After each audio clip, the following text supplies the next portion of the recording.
قل اطیعوا اللہ والرسول فَإِن تَوَلَّوْا فَإِنَّ اللَّهَ لَا يُحِبُّ الْكَافِرِينَ۔ کہہ دو کہ اللہ اور رسول کی اطاعت کرو، پھر بھی اگر منہ موڑو گے تو اللہ کافروں کو پسند نہیں کرتا۔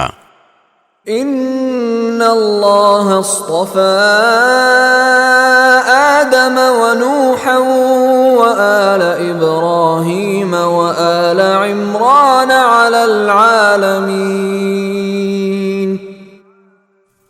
اللہ نے آدم، نوح، ابراہیم کے خاندان اور عمران کے خاندان کو چن کر تمام جہانوں پر فضیلت دی تھی۔ ذریۃ بعضها من بعض واللہ سمیع علیم۔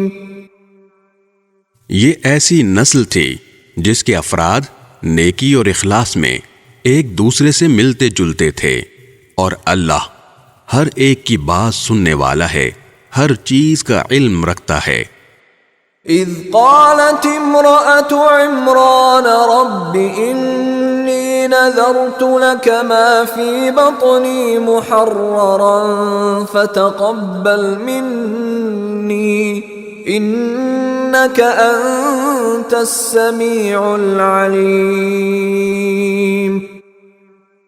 چنانچہ اللہ کے دعا سننے کا وہ واقعہ یاد کرو جب عمران کی بیوی نے کہا تھا کہ یا رب، میں نے نذر مانی ہے کہ میرے پیٹ میں جو بچہ ہے میں اسے ہر کام سے آزاد کر کے تیرے لیے وقف رکھوں گی، میری اس نذر کو قبول فرما، بے شک تو سننے والا ہے، ہر چیز کا علم رکھتا ہے۔